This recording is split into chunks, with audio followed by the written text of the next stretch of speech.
Behind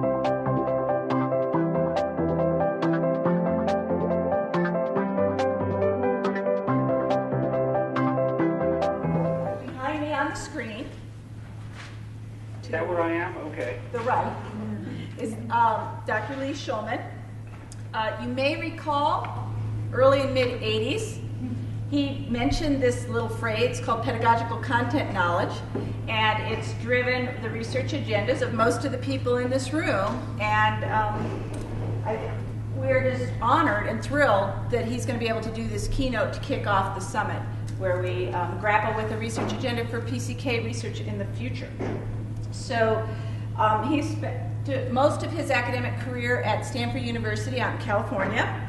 He did spend some time, as you may know, at the Carnegie Foundation for the Advancement of Teaching. He's president emeritus of that foundation. He's professor emeritus at Stanford. And he's been a lifelong advocate for quality teaching. And I think that's enough of an introduction, because really we want to hear from Dr. Shulman, and then he's going to talk to us for about 45 minutes. Then we have about 15 minutes for question and answer. And this is how he hears us. So when you have a question, we're going to ask you to come through the center aisle and ask it here so that we have the good sound quality. All right? All set? Okay, I just want to see if I can identify some of my old friends there. Are my wife's old colleagues from West Ed, Kirsten and Joan, there? Yep. Hey, wave. Waiting. Hello. Some sends her love. Great, thank you. So Joan's And, not here. Yeah, Joan's Oh, okay, Judy's in the back waving.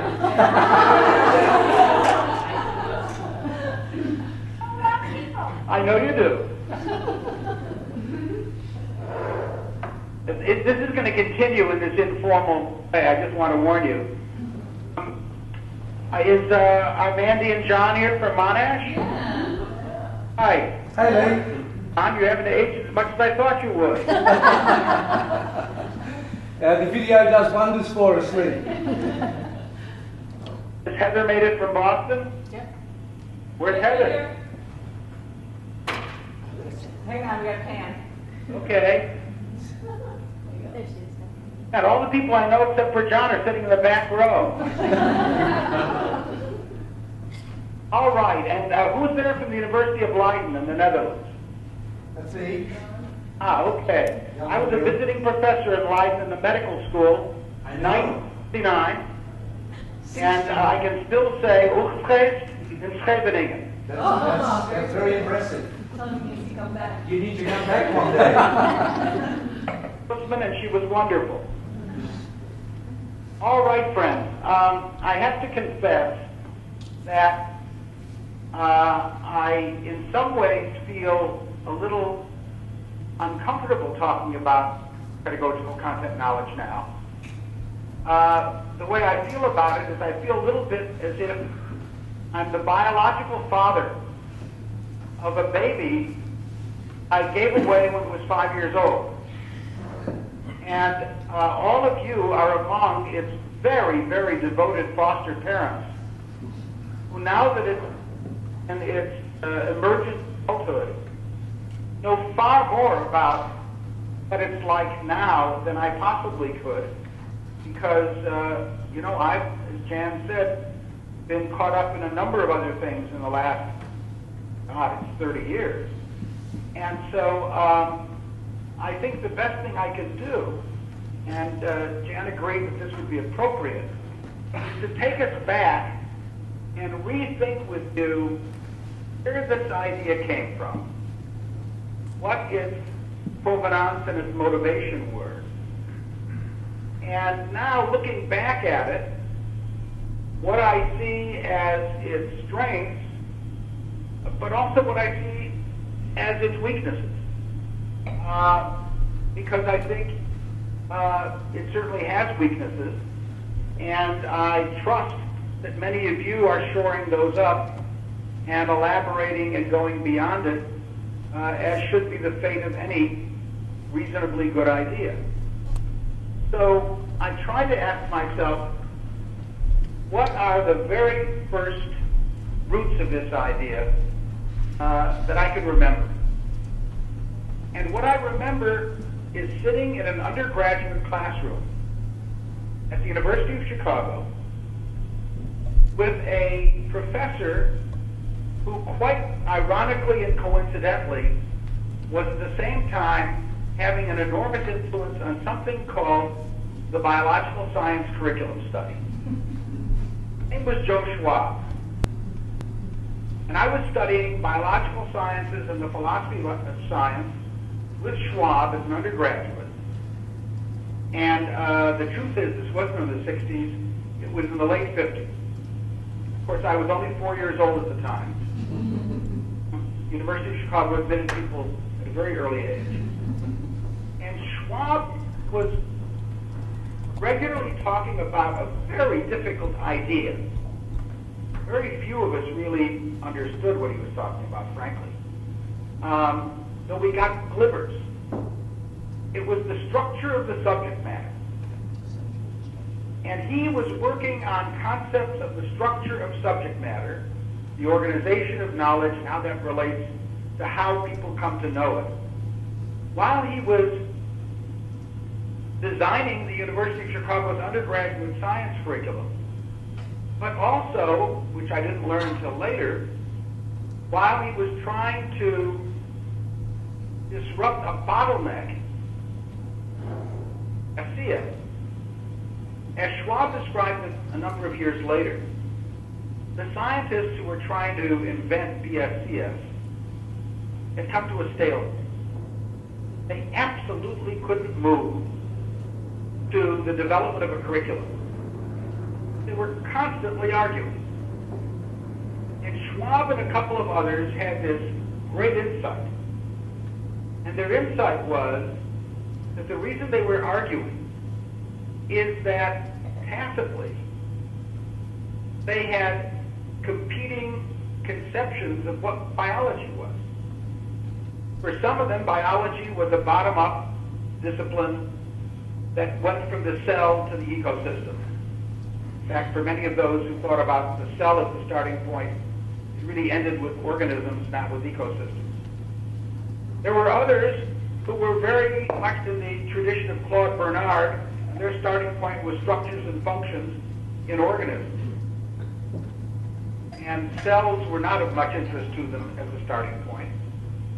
And then there was the group, very new in biology at the time, who actually started more globally with ecosystems and unpacked them into their component parts that included organisms, organs within organisms, cells within organs, etc. And so Schwab and his co-conspirators made the modest suggestion that maybe we should break up into three groups and create three curriculums. I think their advice was taken. I guess it even went beyond three. But the notion that A, you had to be looking at what the structure of the content was, but also that a discipline did not naturally or necessarily only have one structure, but that depending upon how one organized the discipline for both inquiry and teaching, and let's not forget the etymology of the word discipline. The word discipline comes from the word disciple, and its root is learning. Disciple is somebody who learns. The discipline is the way you organize the buzzing, blooming confusion of the world into something that somebody can learn, and therefore something somebody can teach somebody else to learn. And therefore a discipline will not necessarily have only one structure. And I remember learning this stuff from Schwab, and as so often happens to us when we're young and we learn things, we kind of file them away. I don't think I ever had any idea that it would come up and bite me again and again and over the course of my own career. After getting to Michigan State, spending a few years teaching, I guess what we call cognitive psychology and education there, the next very significant thing that happened was that I was invited to join the faculty of a brand new medical school that we were inventing. And I took my research program, which had just begun to be on teacher thinking at the time, and and shifted it entirely to looking at how physicians think and how physicians solve problems. And among the findings of this body of research that we did for almost 10 years, one that was quite striking was that medicine was taught as if there was some generic cognitive skill called diagnostic ability, the ability to think like a physician writ large. And as we studied outstanding interns and how they worked complicated medical problems, the great surprise that we brought to the medical world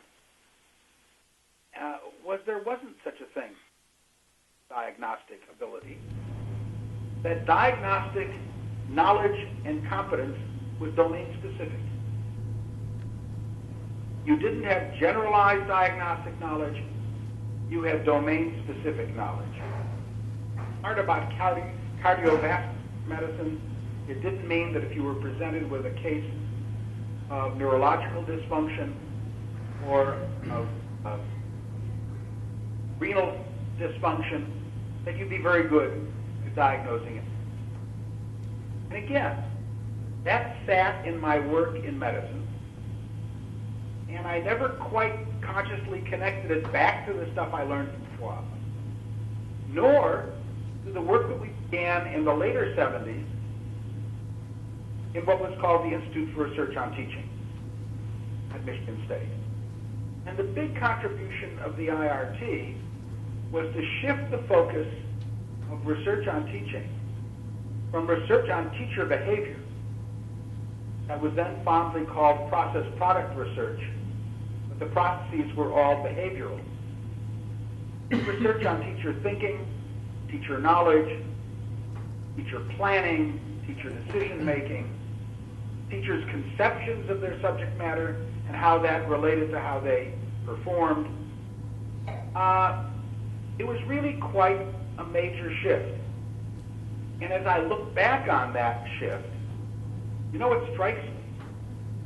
What strikes me is we were so invested in looking at teacher knowledge and thinking that we never connected questions of subject matter content to that. The work on teacher planning was work on teacher planning generically, for example. And so it was that in the early 80s, and this by now I had just moved to Stanford, and I'm not sure exactly why.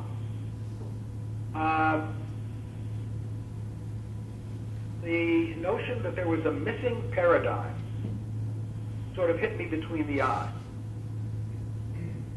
The missing paradigm was, well, in Susan Sadolsky's wonderful phrase, the title of a book she wrote in the 80s, The Subject Matters. That it really matters. The deep problem of the process product research was not simply that it ignored teacher thinking and only looked at teacher behavior, but it was that it treated the skills of teaching exclusively generically. That's when we began the work that became the work on pedagogical content knowledge. So where did this notion of pedagogical content knowledge come from? I think, and this may be an insane analogy, but these days I tend to think of it as the way in which astronomers discovered planet Neptune. I know you're biologists and not astronomers, but you may recall that Pluto and Uranus were identified earlier than Neptune. But the astronomers who measured the orbits of those two planets carefully observed very early on that the orbits had inconsistencies from what they should be that could only be explained by the existence of some object in space with quite a bit of gravitational kind of mass that was creating perturbations in the orbits of those two planets. And so astronomers, based on the mathematics, hypothesized the existence, the size, and the location of a new planet. And when they trained their telescopes on where that planet should be, it was there.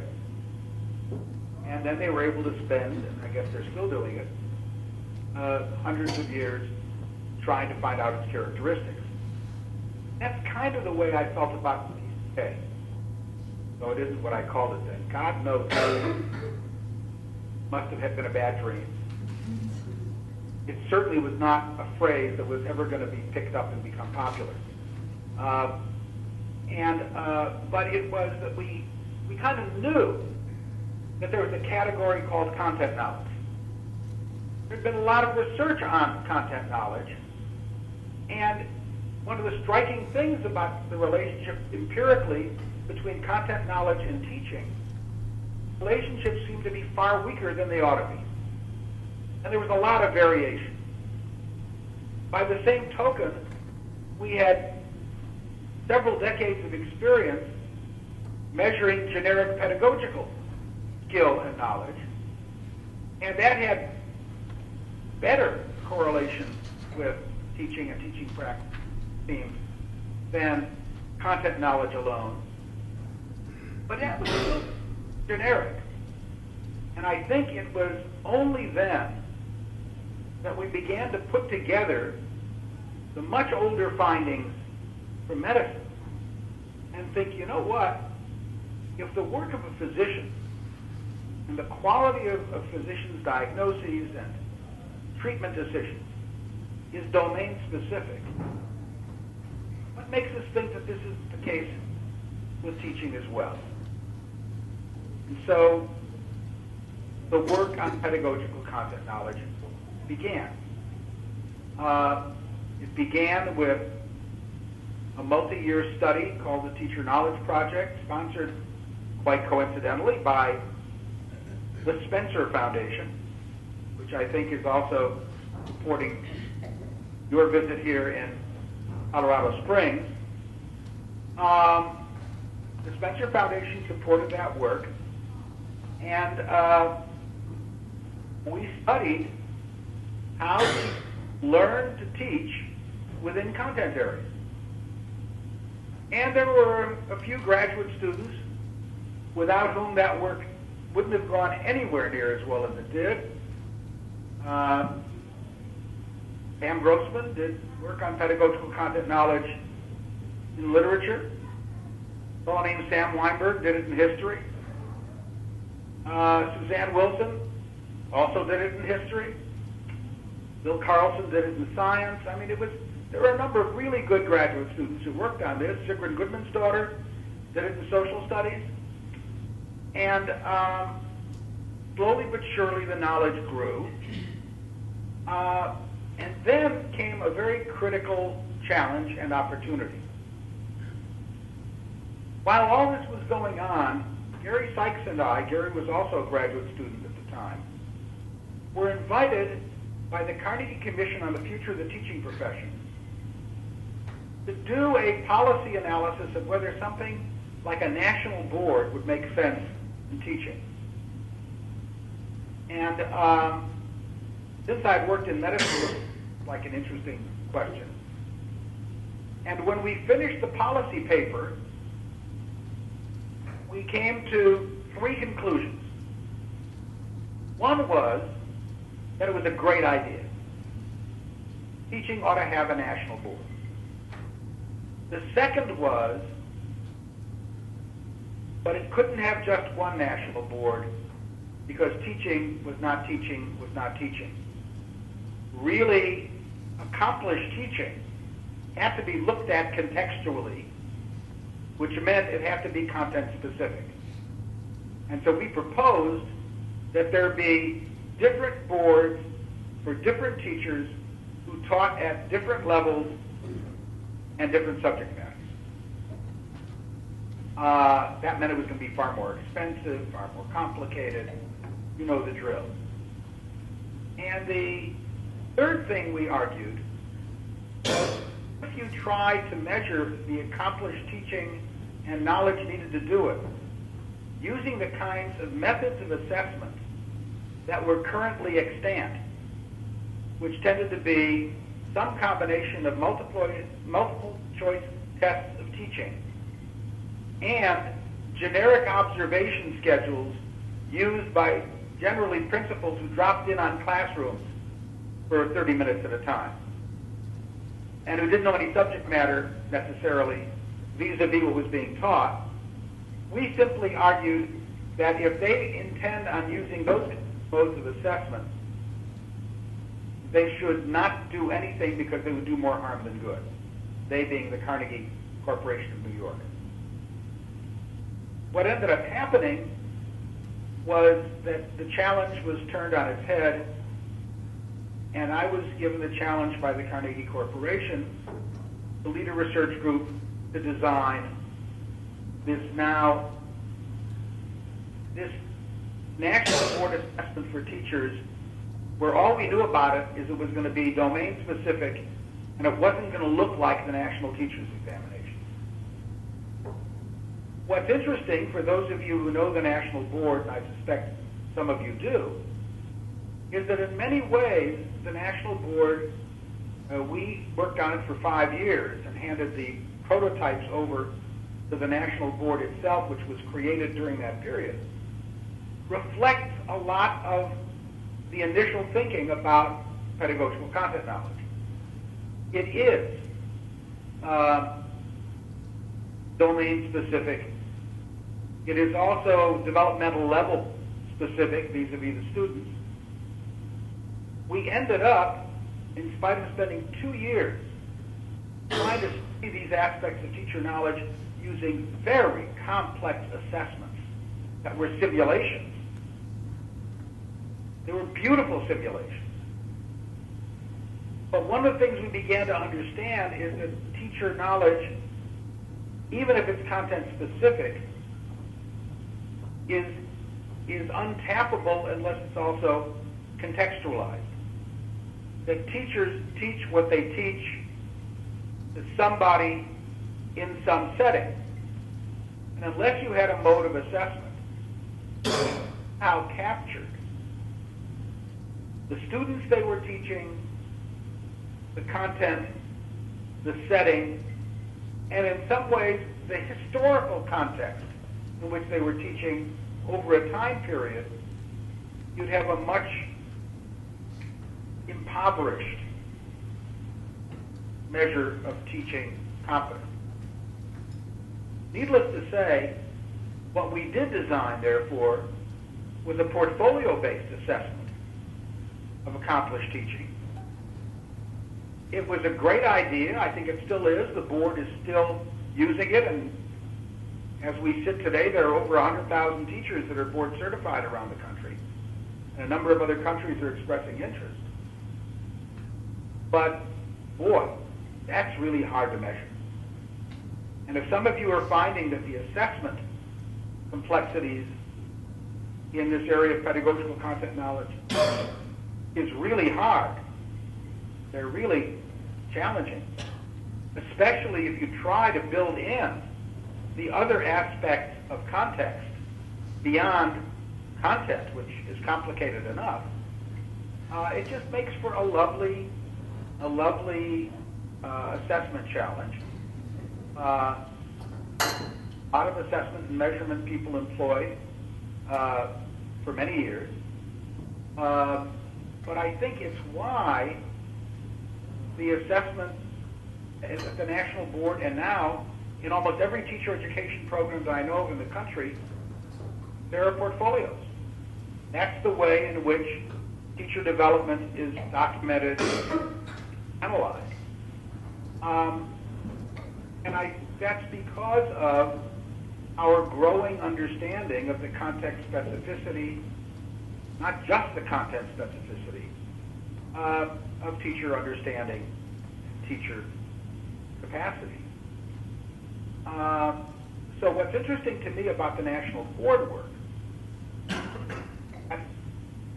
really became a concrete opportunity to transform theories of pedagogical content knowledge into practices, into technical creations. Fortunately, on the psychometric end, there were people like Lee Cronbach and Ed Hartle and Lloyd Bond and a few others that were helping us wrestle with the complexities. I also think that's a reason why I think probably to this day, most of the research literature in this area is qualitative case study kind of work rather than quantitative and, you know, the flavor of the decade appears to be econometric. And I think the reason is that almost all large-scale quantitative econometric types of path analyses, which are powerful, and I think they have a wonderful place in our arsenal of educational research methods. But you know how, in religiously observant families, every meal begins by quietly saying grace. Well, every quantitative and econometric analysis doesn't begin by saying grace. It begins by uttering an equally theological statement, all other things being equal. All other things being equal is as much a faith-based approach to research, thanking the Lord for our bread. Oh, those who say it as they say it know damn well all things aren't equal. The beauty of cases, when they're well done by skilled ethnographers, not the kind of sloppy casework in ethnography that too often gets into our literature, is that you do capture the texture, the nuances of context, of history, of individual variations, as well as content. But it makes for less broadly generalizable claims. And folks, that's where we're at. I mean, I just don't, it's hard to have it all. And anyway, that's just an observation. One little story and then a quick run through of what I see as the weaknesses of pedagogical content, at least when I gave them up for adoption. One is that the story is that I just prepared, well, the first paper on pedagogical content knowledge was my AERA presidential address. It's called Those Who Understand.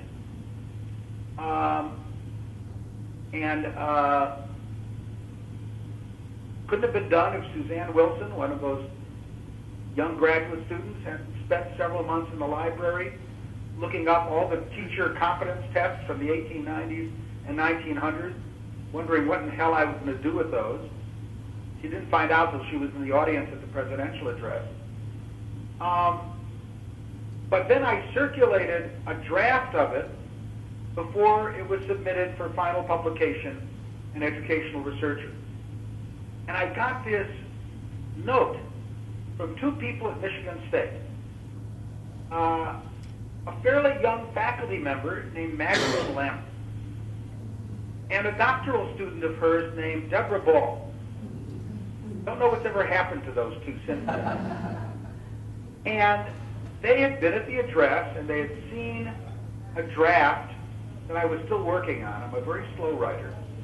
And they wrote me this lovely note, because in the address I had suggested that there were three different kinds of teacher knowledge. And one of them was strategic knowledge or something like that. And they wrote back and said, you know, we don't think this is really a kind of knowledge, because that suggests it kind of sits in people's minds in the same way that, you know, that formulae do in mathematics and what have you. don't you really think that this form of knowledge is more of a process? It's more that it's a skill for making sense of the tensions between what you know, what the students already know, and the general setting they're in. And teachers can't know the answer to that, but they can have strategies for working with it if they know that it's something they ought to be working on. And I thought to myself, there's a world out there of people much smarter about this than I am. And I'm going to have to work on it a little bit longer and then hand it over to those young people. And as I recall, Lampert and Ball are among those who've made a few contributions in this area since. But I'll never forget that lovely evidence of the existence of a real community of scholars in our area. So, what are some of the real weaknesses of the original formulations of what we now fondly know as BCK? I think there are at least 5 big weaknesses. The first is that it is absolutely emotion and affect free. You read the stuff I wrote about pedagogical content knowledge, you would not only think that nobody has feelings, emotion and affect don't make any difference at all in the ways in which teachers know things in order. And that's such a big mistake. Sigrid Goodman's daughter recognized that when she was still one of my graduate students, and when she went to Trondheim, I sadly have to say the late Sigrid Goodman's daughter, she began programs of research with much more emphasis on the emotional and affective aspect of teacher thinking. And it's just such an important missing piece. And it's an example of where, in effect, I was doing the, well, all other things being equal. And I think over time, what I'm finding more and more interesting, the ways in which broadly construed the affective aspects of teacher understanding are really important. They're important both because a lot of what teachers, quote, know has to do with their normative vision for the way the world ought to be. If you think about how important social justice perspectives have been in teacher education in the last 20 years, part of it is because the notion of a good society, of an equitable society, of a just society, and all of the feelings that go along with that can't be ignored, shouldn't be ignored. They're part of what animates and gives life to knowledge qua knowledge. And so anybody working on this area cannot afford, as I did 30 years ago, not to pay really close attention to the affective piece. Another part that I think is missing is that pedagogical knowledge, and if you look at pedagogical content, if you look at it at the part of the model, and it's the part that's most explicit in the Harvard Ed Review piece, Knowledge and Teaching, the model of pedagogical reasoning and action, I actually thought that was the most important part.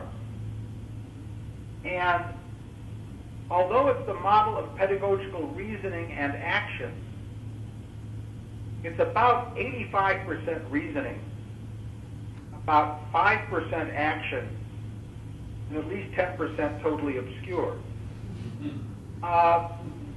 But Nate Gage and I used to have debates at AERA. I think I was still at Michigan State at the time, because I was so critical of the behavioristic orientation of the approach to teaching that Nate took,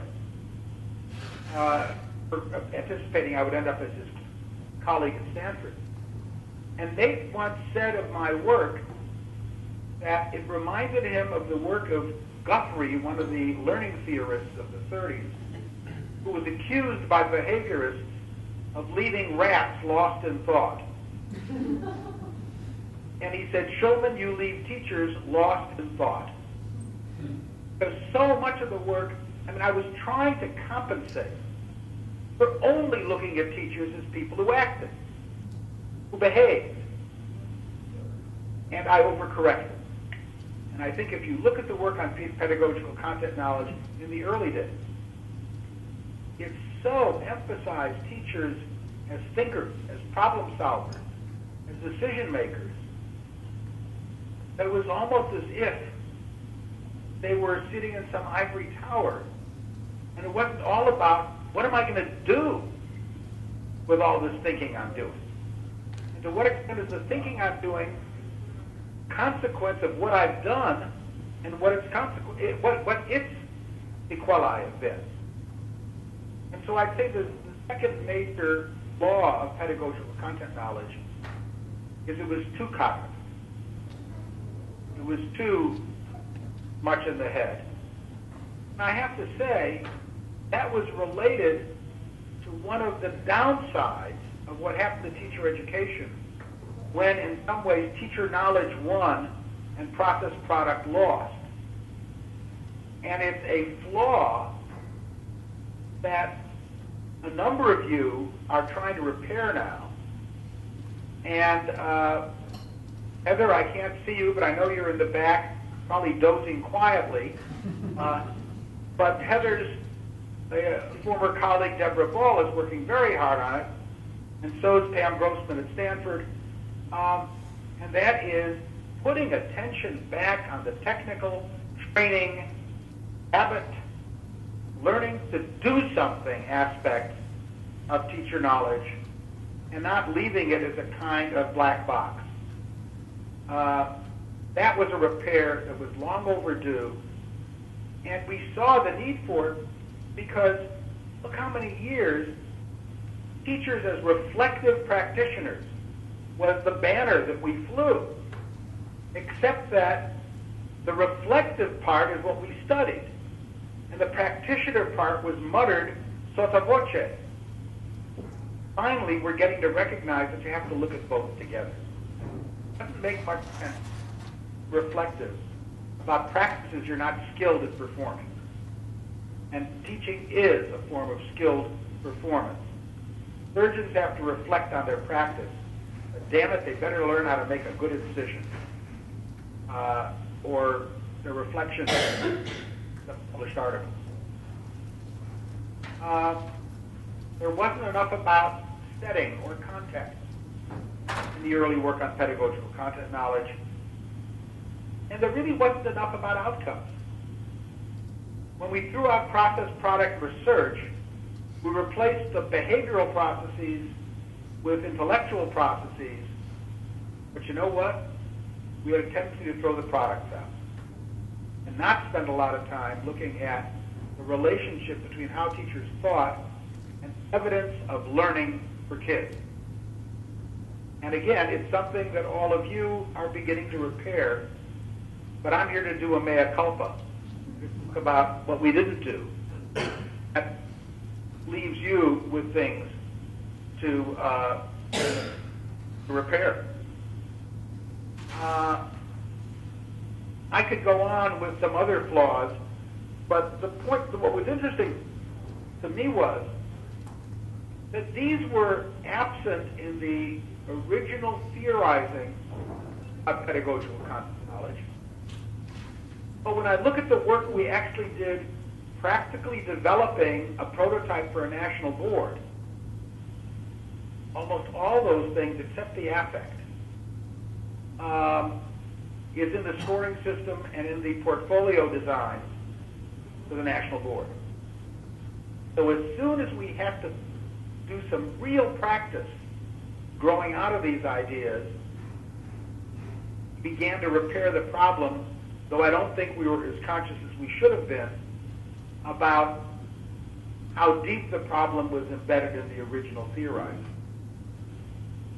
I should stop right now for a second and say, John and Mandy, you interviewed me a few years ago for a special issue of your Australian journal. Did I say all these things to you already a few years ago?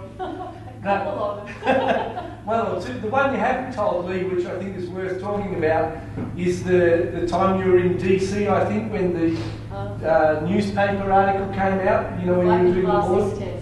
I think that's good, yeah, license test. Yeah. Thank you, John, because that's where I'm going right now. I might have forgotten, you know.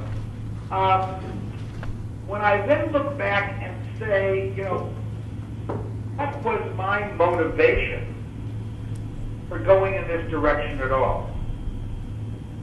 Well, John reminds me of being in Washington and reading an article that was on the front page of the Washington Post.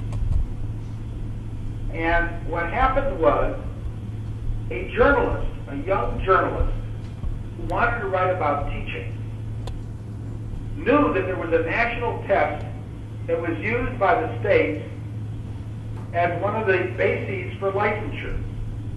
And it was an ETS test called the National Teachers Examination. A few of you are too young to remember it. It even became an embarrassment. Yes. At a time when it was still making a lot of money. And this journalist took the National Teachers Examination without a day of studying for it, without ever having taken a course in teacher education. And she passed. And the headline, or the title of the article on the front page was, "If I can pass this test, ... The article was, if this is what teachers learn when they go to universities to study to be teachers, and these are the standards they've got to meet, and I, with a background, you know, with an undergraduate degree in English from Wellesley or whatever, can walk in and take this test and pass it and be ordained as a teacher. What kind of profession is this?" And John, thank you for reminding me that that was one of the real motivations for saying, aren't there some things that teachers know that are uniquely as professionals own? And my discovery of Neptune, it clearly wasn't what, if you're teaching math to third graders, you couldn't claim you knew more mathematics than a professor of mathematics at the university. You know more about teaching a 25-year veteran of teaching secondary Spanish. But what is it you knew, or should know, that made you capable of teaching third grade arithmetic to those third grade kids? And if you don't doubt that that's a tough question, look at what Li Ping Ma has worked on for all these years, and Deborah Ball in High Bath, and Heather, I think you did a few things in that area too. And I mean, it's a major challenge. And one way to talk about it was to talk about it as pedagogical content knowledge, or content knowledge for teaching. But it's the piece that was totally missing in what the journalist was being accountable for on the NTE. Which made it very clear to me that one of the motivations for inventing the notion of pedagogical content knowledge was not only to do a better job of educating teachers, have a better theory of teaching, because I did theory, but it was a policy claim. It was an ideological claim. And that's why it so rapidly led to a national board for teaching. That only 35% of the people from teaching who become candidates pass when they first take it, much less people who've never been trained nor taught. And that is, teachers are professionals who, like other professionals, develop a body of understanding that is so special and so unique that they deserve to be treated as professionals by the society around them, with respect, with autonomy, and yes, with compensation. So yes, that was, so the roots of PCK were not only cognitive psychology, theories of teaching, better modes of assessment of teaching, better designs of teacher ed, but it was really a policy claim about how special teachers were and how they ought to be regarded and respected. And that was really important. The last thing I'll say is that a lot of what I did in my years at the Carnegie Foundation as president was lead about a 12-year program of research on how people are educated across the professions. And we did long studies that led to books called Educating Lawyers, Educating Engineers, Educating Nurses, Physicians, Education for Business, and Education for Clergy. We studied the preparation of ministers, priests, and rabbis. The work on teacher education was not done in the same way, and there are a variety of reasons why that was the case. Not the least of which was that there were already two ongoing studies of teacher education, one being under the auspices of AERA, another under the auspices of the National Academy of Education. And I thought the last thing that the world needed was a third one. But I urge you to look at some of those studies, because in many ways, teaching has aspects that are like other professions. To the extent that engineering is a profession that's all about learning to design, a lot of teaching involves design. To the extent that a lot of being a member of the clergy involves both dealing with the deeper sense of purpose and the meaning of life that human beings have, but also, whenever you have to learn to give a sermon or a eulogy, learning to make connections between pieces of text and concerns in the rest of the world, a lot of teaching, like being a minister. And also because sometimes the teacher is the only person in the world that some kids can actually talk to about their most deep problems because they feel they can't talk to their parents or their minister. For aspects of teaching that are like nursing, medicine. I mean, I can go on and on. One of the things that, now, it's my last comment, work that we did on education in the professions, was that in every one of these professions, we identified what we called signature pedagogies,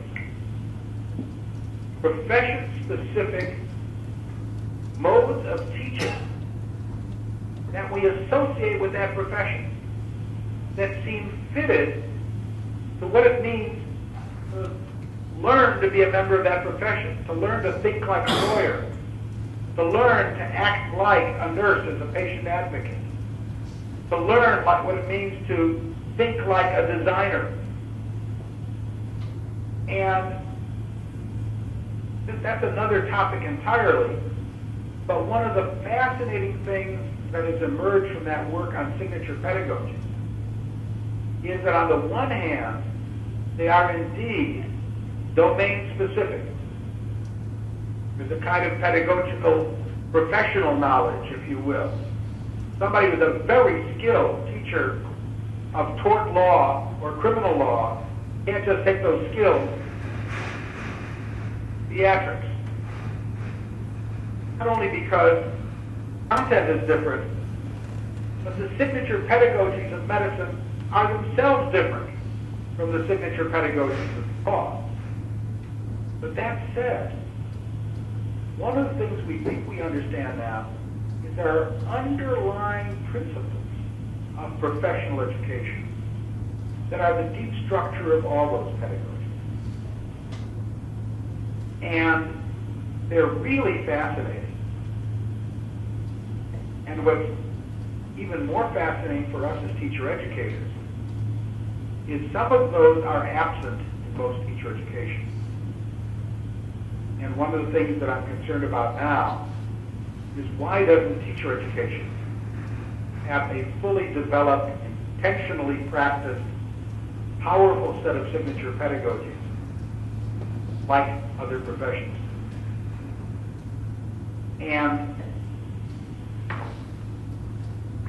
final observation was that in those other professions, what was especially important was that the habits of mind you learn to become a professional, all the habits of technical practice you learn, and all of the values and moral standards, the social justice commitments, the commitments as an engineer, that if you mess with the world, you're responsible for the mess you've made, the responsibilities of a nurse as an advocate for patients, all got integrated when the education went well into a powerful sense of professional identity.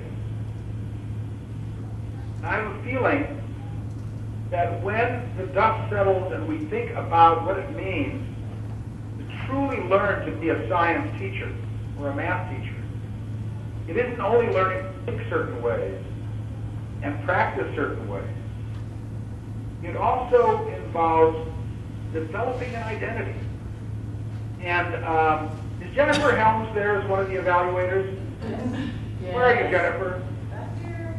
Hi. I don't think you can see me. Right? That's okay. Time. Hi. Her phone, you never write. Jennifer, your dissertation was about identity. Was about the impact on the identity of science teachers, as I recall, when you taught them that science wasn't always certain about its claims. And science teachers always felt their one advantage over all those rest of the teachers, as I recall your lovely dissertation, was that when you taught science, you taught real knowledge, not that junk the social studies teachers. Do I remember some of it correctly? That's right, yeah. Anyway, that was a question of professional identity. And I think the whole notion of what's the professional identity of a superb teacher of science is not one to be ignored. I've gone on for 5 minutes, more than the 45 minutes I was allotted. So, Jan? Yes? Done. Okay, thank you.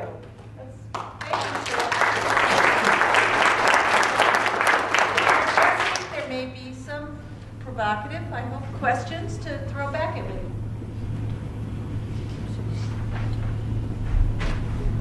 I have one. Professor Shulman, you told about 5 weaknesses. Please identify yourself. I am Andoni Garrett from National University of Mexico.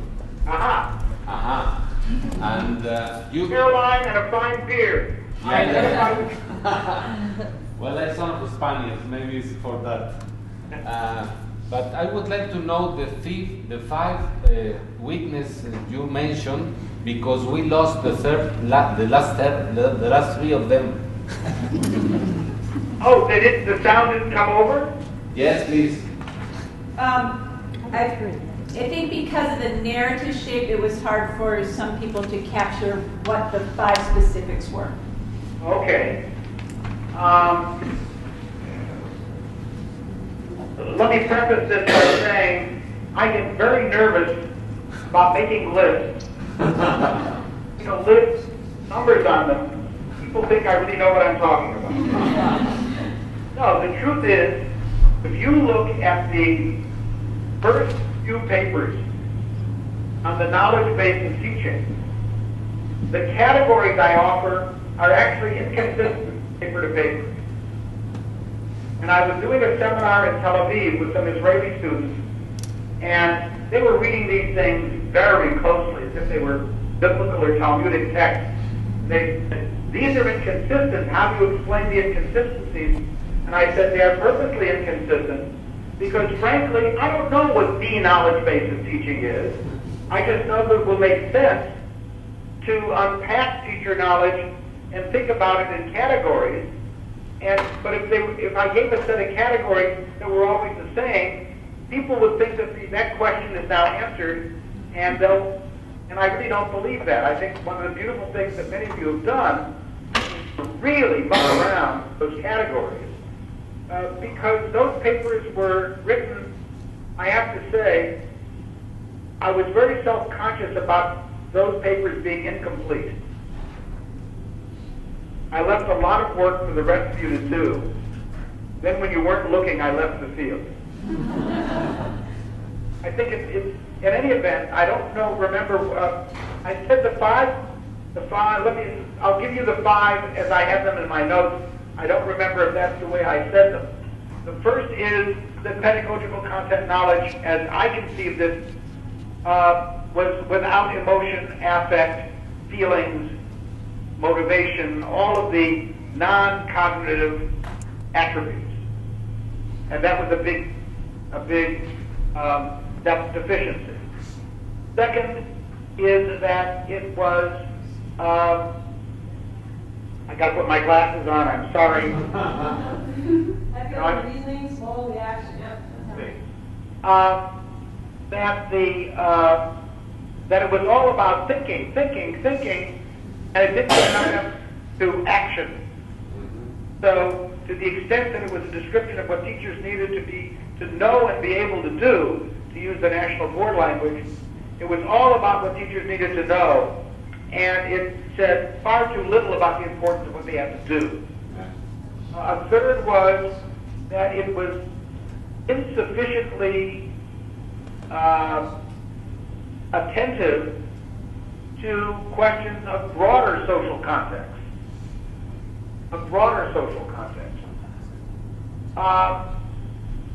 The fourth was in some ways, I think I kind of confounded these two. That's the reason why you didn't see five. Part of what I'm calling the affective, but it isn't really affect in this sense, is the notions of vision, the notions of the normative ideologies about what a good society is about, and how what we do as teachers ought to contribute to the repair of the world in the direction of a better, more equitable world. So I don't think that our commitments to social justice are merely affective or only affective, but they also aren't intellectual in the same sense that the structure of biology as the subject matter is intellectual. I think vision sits somewhere between knowledge and emotion, knowledge and commitment, knowledge and identity. Identity and social action are much closer. And then I felt that we had up the product by replacing the process with intellectual rather than just behavioristic processes. Okay, thank you. I hope that's moderately consistent with what I actually said. Thank you. Next question. Yeah? We will talk the next couple of days. Now, I know you're from Leiden, and I know... Sorry. My name is Jan van Driel. Oh, you're... Okay. What we're trying to do the next couple of days is talk about each other's research on PCK. And one of the aims, or one of the questions is, can we come to some sort of consensus about what PCK actually is and how it can be investigated? Now, I don't expect you to give an answer straight away, but do you think that is something even worth trying to achieve? Or do you think that is already at the start maybe an unrealistic goal? Please don't say yes, because That's a nice place to stay. then we go walking in the mountains. I hope Colorado Springs isn't a dry town and you can go to a bar. Let me, to my response to my colleague on the faculty of Leiden, though I must confess I was on the faculty of medicine in Leiden, not the faculty of education. But let me urge you to build on the tradition of BSCS. In the spirit of the story I told you about Schwab's contribution, in recognizing that there was not one structure of biology. But that didn't mean that asking about structure in biology was a vain effort. It meant that if you look for a single, monolithic, unifying effort, then there will be very good reasons why you will end up arguing and arguing and arguing and not going anywhere. And I think the beauty of BSCS was it realized that depending on your educational goals and your conception of the subject matter, and issues of context, I suspect, there were equally legitimate but quite contrasting views of biology as a structure. And instead of one mishmash of a curriculum, what we got initially were three quite discrete but much more powerful curriculum. And I don't remember how many, Jan, how many BSCS curricula were there eventually? 4 or 5? Well, with biology, we only say 4. Okay, fine. And because I don't think the answer is a kind of chaos in which you say, oh yeah, 100 of them is fine, 50 of them is fine. My guess is, though, that if we sat down, if I were sitting with you, and you would end up recognizing that there are a variety of different ways of doing, well, let me end my part with a term that I learned from one of my dearest friends in the world who just died a month ago. His name is Yehuda Elkanah. Yehuda Elkanah is a philosopher and historian of science who for 10 years was the president of the Central European University in Budapest. And he introduced me to a term he called global contextualization. He was trying to reinvent undergraduate liberal education. And he said, liberal educators make a mistake if they think there's only one way to do liberal education, kind of the great books of the Western world or something like that. But they also make a mistake if they think that, therefore, if that's not true, depending on whether you're sitting in Leiden or The Hague or Amsterdam or Budapest or Durham or San Francisco, it's a totally unrelated liberal education. His notion of global contextualization was there are certain big ideas that are universal, but they only make sense in the world when they are contextualized. So they share issues like human hunger, inequities among people. I mean, you just go on like this, and some methods of making sense, of analytical reasoning, of connecting texts to practices, etc. And I compare it a little bit to meteorology, that there are general principles of weather, of meteorology, but still, we don't have one universal weather forecast in the world. We apply these regionally and even locally. So I would say, spend the next few days asking yourselves, are there 3 or 4? I think that's the most we're permitted, Jan, if the SCS now is 4. Plus progress would mean getting to 5. But are there, I think there are going to be more than one legitimate, exciting, and fruitful way of thinking about pedagogical content knowledge. Because you can't think of everything simultaneously. We're just not constructed that way as human thinkers. So by the same token that I overemphasize habits of mind, if you will. The social justice advocates overemphasize social ideology. Well, can we get 2 or 3 of these in balance, more or less? Which 3 do you want to give preference for? How is that related to what the major challenge of educating teachers is in your country?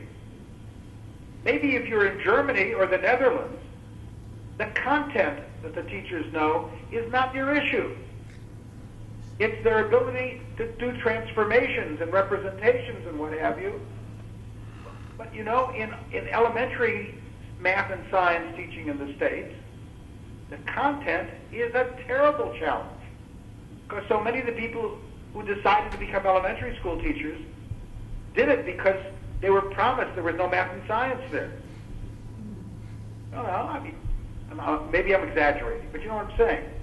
So I would say that keep all these balls in the air, but recognize that as you contextualize things and link it to the normative needs of the society that you're working in and of the global society, different ones will come to the forefront and others will just have to take a back seat. Is that responsive to your question? That's a very good response. Thank you very much. Thank you. I think we have time for one more question. You might want to move down this way because the mic is not Come picked over up. there. How about closer? How closer?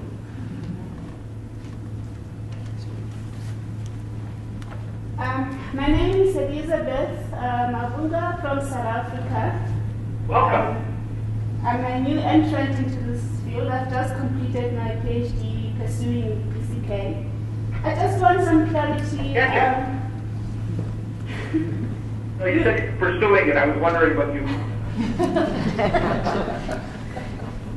In your talk, you referred to domain-specific, as you gave examples.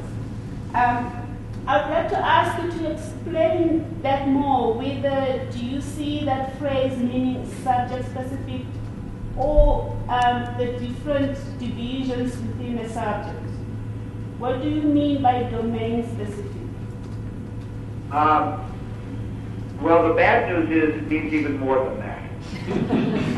Well, it means domains within a subject. I mean, do any of you know, how many of you know Bill Carlson, the professor of science education at Penn State? Do you know Bill? Yes. Bill's dissertation was a beautiful demonstration that even within a subject matter like biology, pedagogical content knowledge was enacted differently depending upon how you understood the different areas of biology. So for example, a lot of biology teachers might be very strong in ecology and organ systems, but actually be just as frightened of the mathematics and genetics as third grade teachers may be of arithmetic. And in fact, he was able to show that people learning to teach biology actually taught differently depending on which domain within biology they were teaching. And they have to become mindful of that. So certainly within is domain specific. Part of what my confession of the flaw reflects is that's only the beginning. Because domain specificity also deals with the developmental levels of the students you're teaching. Biological science is different for 11-year-olds and 18-year-olds. It's different in different settings, different kinds of schools and cultures. And I mean, you have to add those other layers, which is why in some ways Ball and Lampert many years ago were right in saying you don't ever really have PCK. It is a place in your thinking and acting as a teacher that you know you have to address every time you get to teach in these areas. And the beauty of having some is that you do have some knowledge that you have as a starting point. So biology teachers, for example, having taught many biology teachers over the years, one of the things I think they come to recognize is, A, you can't teach biology without evolution. B, evolution is a very, very difficult concept. And not only because religiously observant kids don't want to hear about it, that's the least of it, but for a whole variety of reasons, we human beings automatically think about design, not chance, etc. I mean, there's a lot. And therefore, 3, you've got to anticipate what the difficulties are in the teaching of evolution. And from the very beginning, you've got to design instruction, understanding those difficulties, anticipating them, dealing with the preconceptions, using successive assessments so the students understand. So there's an example of PCK in the teaching of biology that I actually think has a lot of K in it. But again, you guys know this area far better than I. But my answer to you is, yes, it's domains within, and alas, it's domains around. Thank you very much. It's just like in the presidential election, the economy, context. Well, Lee, thank you very much. I think you've kicked our summit off to a great start, and I hope you enjoy your trip to Israel. I know you're leaving soon. And we will follow up and let you know what we come up with at the end of the conference. And all I'll say to your evaluators, Laura and Jennifer, both of whom I know, be gentle. Good night. Take care.